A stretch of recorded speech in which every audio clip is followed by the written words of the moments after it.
नमस्कार विद्यार्थियों। मैं पंकज पांडे हिंदी परिवार में आपका बहुत बहुत स्वागत करता हूं।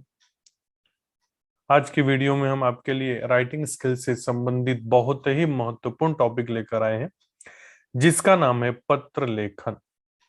बहुत सारे बच्चों का कमेंट्स आ रहा था कि सर पत्र लेखन में बहुत डाउट है, पत्र लेखन पर भी वीडियो बनाइए। तो अगर आप चाहते हैं कि आपके भी पत्र लेखन से संबंधित सारे डाउट्स क्लियर हो जाएं, आपको पत्र लेखन में अच्छे मार्क्स आ जाए, तो ये वीडियो बिना स्किप किए अंत तक जरूर देखिए, क्योंकि आज के वीडियो में हम यही सीखने वाले हैं कि पत्र किसे कहते हैं, पत्र के कितने प्रकार होते हैं, और पत्र लिखते समय हमें किन किन बातों का ध्यान देना होता है, और अनौपचारिक पत्र लेखन का प्रारूप क्या है, फॉर्मेट क्या है, और सबसे महत्वपूर्ण अनौपचारिक पत्र के 4 एग्जाम्पल, जो कि एग्जाम की दृष्टि से, परीक्षा के नजरिए से आपके लिए बहुत ही महत्वपूर्ण है।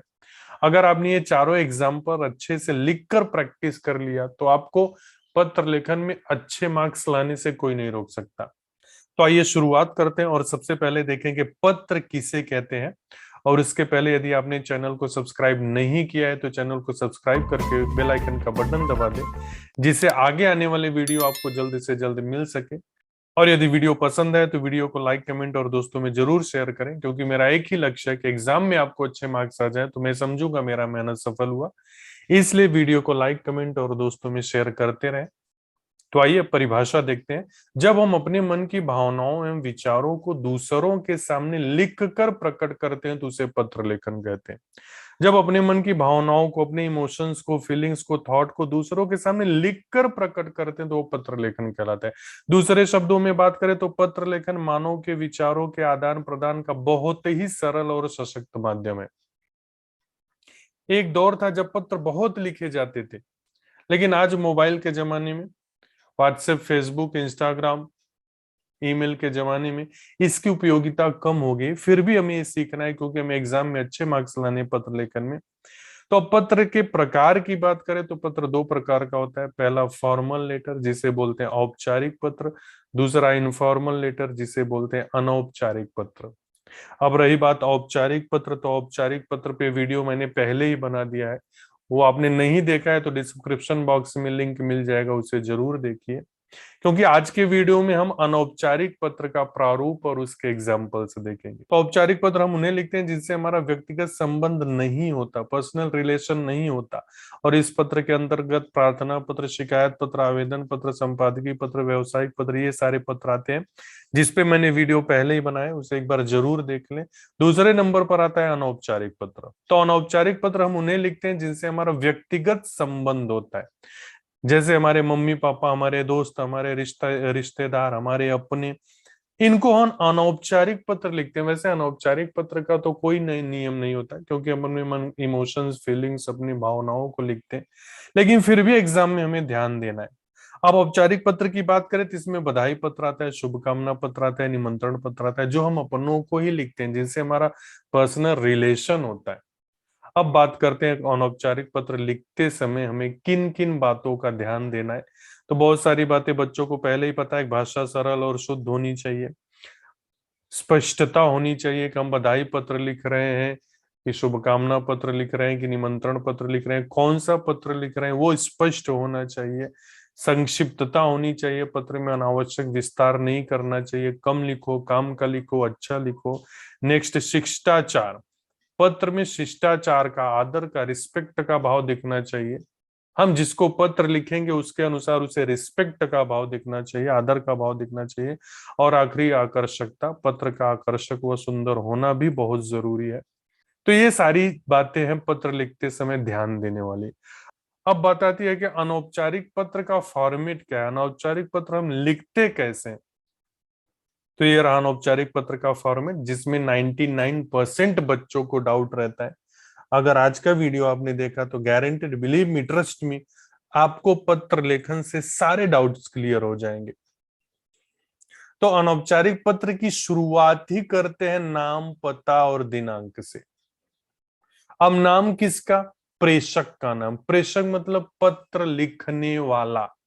कहीं कहीं नाम पता नहीं लिख के परीक्षा भवन लिखते हैं, जिसमें बच्चों को डाउट रहता है सर परीक्षा भवन कब लिखना है और नाम पता कब लिखना है। तो वो भी मैं एग्जाम्पल के द्वारा आपको अच्छे से समझा दूंगा। लेकिन याद रखो ये सारी चीजें लेफ्ट साइड में ही होगी।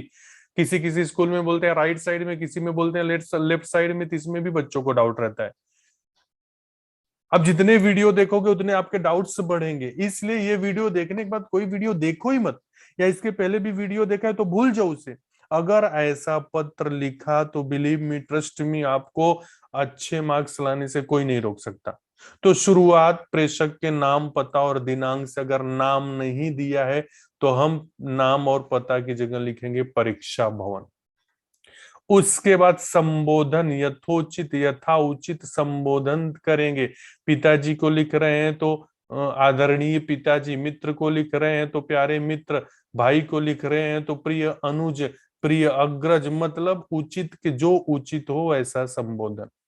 और उसके बाद यथोचित, उचित के अनुसार, अगर प्रणाम करना है तो प्रणाम करेंगे, नमस्ते करना है तो नमस्ते करेंगे, और कोई छोटा है जिसे हमें आशीर्वाद देना है तो उसे आशीर्वाद देंगे। तो याद रखो शुरुआत प्रेषक के नाम पता और दिनांक से। अच्छा, दिनांक में भी बच्चे गलती करते हैं, क्योंकि महीने का नाम इंग्लिश में लिख देते हैं। महीने का नाम कैसे लिखना वो मैं एग्जाम्पल में आपको अच्छे से समझाऊंगा, इसलिए वीडियो को बिना स्किप किए आगे देखते रहिए। अब उसके बाद फिर नंबर आता है कुशल क्षेम का। हाल चाल पूछेंगे कि आप कैसे हैं, वहां सब कैसे हैं, यहाँ मैं ठीक हूँ। उसके बाद जो आपका मुख्य विषय है, आपको निमंत्रण पत्र है, बुलाना है तो वो बात बोलेंगे, बधाई देना है तो वो बात बोलेंगे, और शुभकामना देना है तो वो बात बोलेंगे। और अंत में उसके बाद संबंध का उल्लेख, संबंध, रिलेशन, आपका उनसे संबंध क्या है जिसे आप पत्र लिख रहे हो। आपके पिताजी है, आपकी माँ है, आपकी बहन है, आपका भाई है, आपका दोस्त है, आपका रिश्तेदार है, वो संबंध का उल्लेख करोगे। फिर प्रेषक का नाम, लिखने वाले का नाम। अगर प्रेषक का नाम नहीं दिया है तो यहां लिखोगे अ ब क। वो मैं आपको एग्जाम्पल में और अच्छे से समझाता हूं। तो याद रखो सबसे पहले प्रेषक का नाम, पता, दिनांक। नाम पता नहीं दिया है तो परीक्षा भवन। उसके बाद संबोधन, उसके बाद आशीर्वाद, प्रणाम, नमस्ते, उसके बाद कुशल क्षेम, उसके बाद मुख्य विषय, उसके बाद संबंध का उल्लेख, फिर प्रेषक का नाम। मुझे विश्वास है इतना आपको बहुत अच्छे से समझ में आया होगा। अब मैं एग्जाम्पल देके आपको समझा रहा हूँ, चार महत्वपूर्ण एग्जाम्पल, वो चारों लिखकर प्रैक्टिस कर लेना, जिससे आपका पत्र लेखन बहुत अच्छे से तैयार हो जाए। पहला एग्जाम्पल आपके सामने है कि अपने पिताजी को पत्र लिखकर सूचित कीजिए कि वार्षिक परीक्षा के लिए आपकी तैयारी कैसी चल रही है। बहुत बेहतरीन प्रश्न है। पापा को लिखना है, सूचित करना है कि आपके एग्जाम की तैयारी कैसी चल रही है। तो फॉर्मेट मैंने आपको बता ही दिया है। अब अगर आप ध्यान से देखोगे तो इसमें आपको नाम पता दिया ही नहीं है। तो सबसे पहले प्रेषक का नाम पता और दिनांक लिखते हैं। प्रेषक का नाम पता दिया ही नहीं है तो क्या लिखोगे, परीक्षा भवन नई दिल्ली। अब आप दिल्ली की जगह मुंबई भी लिख सकते हो, कोलकाता भी लिख सकते हो, गाजियाबाद, अहमदाबाद, गुजरात, कुछ भी लिख सकते हो, लेकिन परीक्षा भवन नहीं बदलेगा। उसके बाद दिनांक, दिनांक आप वही लिखना जिस दिन आपका एग्जाम हो। दिनांक वही लिखना जिस दिन आपका एग्जाम हो। और महीने का नाम हमेशा याद रखो हिंदी में ही लिखना है। जनवरी, फरवरी, मार्च, अप्रैल, 12 महीने के नाम आप अच्छे से लिखकर प्रैक्टिस कर लेना, नहीं तो इसमें भी बच्चे गलती करते हैं। उसके बाद मैंने बोला ना, संबोधन, पूज्य पिताजी, फिर उसके बाद प्रणाम करना है कि नमस्ते करना है कि आशीर्वाद देना है। तो पिताजी हैं तो प्रणाम ही करना है, आशीर्वाद नहीं देना है। उसके बाद विषय विस्तार। कल शाम आपका पत्र मिला, पढ़कर बड़ी खुशी हुई कि आप भी सभी सकुशल हैं। मैं यहाँ स्वस्थ रहकर अपनी परीक्षा की तैयारी कर रहा हूँ। आपने पत्र में वार्षिक परीक्षा की तैयारी के बारे में जानना चाहा है, जो मैं लिख रहा हूँ। पिताजी, इस बार मैंने आपके निर्देशानुसार शुरू से ही पढ़ाई की, जिससे समय से पहले कोर्स पूरा हो गया। आज का मैं कोर्स को दोहरा रहा हूँ, रिवीजन कर रहा हूँ। इस बार मैंने सभी विषयों के लिए समान समय दिया है, जिससे कोई विषय कठिन नहीं लगा। अब मैं कठिन प्रश्नों को ढूंढकर विषयाध्यापक की सहायता से हल कर लेता हूँ। इधर कक्षा टेस्ट में मुझे अच्छे अंक मिले, मुझे विश्वास है कि इस बार जरूर अच्छे अंक प्राप्त करूंगा। पूजनीय माता जी को चरण स्पर्श और शैली को प्यार स्नेह बाकी शेष मिलने पर। अब आप समझ सकते हो कि पत्र कैसे लिखना है। और उसके बाद आखिरी में पिताजी हैं तो आप पिताजी के आप आज्ञाकारी बेटे हो तो आपका आज्ञाकारी पुत्र। अब नाम तो दिया नहीं है तो नाम नहीं दिया है तो क ख ग लिखो या अ ब क लिखो या कुछ भी लिखो, नाम नहीं दिया है तो नाम नहीं लिखना है। क्लियर हो गया। नाम कब लिखना है वो भी मैं आपको बताऊंगा, आगे एग्जाम्पल में समझाऊंगा कि नाम कब लिखना होता है। तो यहाँ क्लियर हुआ, अगर नाम नहीं दिया है तो परीक्षा वन। दूसरे एग्जाम्पल की तरफ बढ़ते हैं, बहुत ही महत्वपूर्ण एग्जाम्पल। पवन शर्मा 183 गांधीनगर पटना के निवासी हैं, अपने मित्र इंद्रभूषण 18A विजयनगर दिल्ली को 9 वर्ष पर शुभकामनाएं लिख रहे हैं। अब यहाँ नाम दे दिया गया, मतलब प्रेषक का नाम भी दिया है, प्रेषक का पता भी दिया है। अब आप जब भी इसका उत्तर लिखोगे तो शुरुआत करोगे प्रेषक के नाम और पता के साथ। पवन शर्मा 182 निर्मल पार्क गांधीनगर पटना।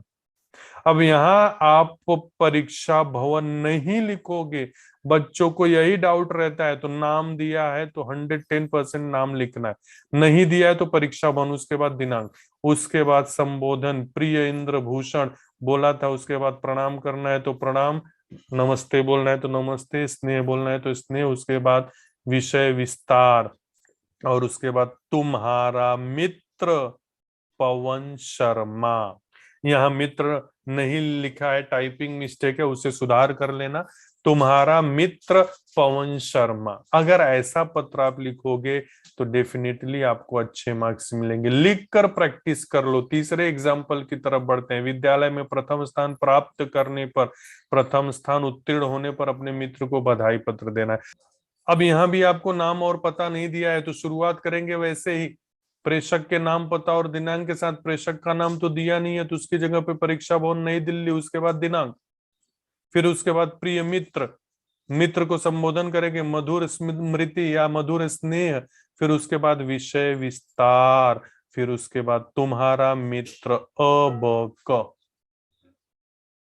ये आप अच्छे से वीडियो पॉज करके लिख लो या स्क्रीनशॉट ले लो, लिख कर प्रैक्टिस कर लो, और पसंद आए तो दोस्तों को भी शेयर कर दो, क्योंकि जितने विद्यार्थियों तक ये वीडियो पहुंचेगा मुझे लगेगा मेरी उतनी मेहनत सफल हुई है। इसलिए सच में आपको पसंद आए तो दोस्तों में जरूर शेयर कर दें। आगे चलते हैं, आखिरी और सबसे महत्वपूर्ण एग्जाम्पल। अपने मित्र को जन्म दिवस पर निमंत्रण पत्र भेजना है, बधाई संदेश नहीं है, शुभकामना संदेश नहीं है, अपने मित्र को इनविटेशन भेजना है कि आपको हमारे बर्थडे पर आना है।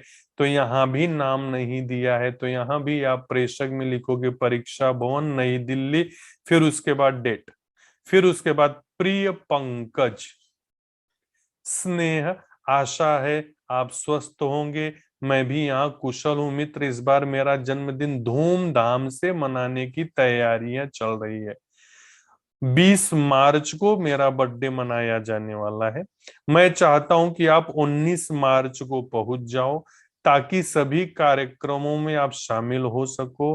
कार्यक्रम इस प्रकार है, प्रातः 7 बजे हवन होगा, हवन के बाद धार्मिक प्रवचन होगा, उसके बाद रंगारंग कार्यक्रम पेश किया जाएगा, फिर उसके बाद भोज का आयोजन है। इसलिए आप जरूर आए, और माता व पिताजी को भी मेरा चरण स्पर्श। 19 मार्च को मैं आपका इंतजार करूंगा, आपका मित्र अब। और यही अनौपचारिक पत्र समाप्त होता है। उम्मीद करता हूं, भरोसा करता हूं कि आपको वीडियो जरूर पसंद आया होगा। वीडियो पसंद आया तो फिर से बोल रहा हूं दोस्तों में लाइक कमेंट और शेयर जरूर करें। और यदि अभी तक आपने चैनल को सब्सक्राइब नहीं किया है तो चैनल को सब्सक्राइब करके बेल आइकन का बटन दबा दें, जिससे आगे आने वाली वीडियो आपको जल्द से जल्द मिल सके। मिलेंगे हम नए वीडियो में नए टॉपिक के साथ, तब तक के लिए बाय बाय, टेक केयर।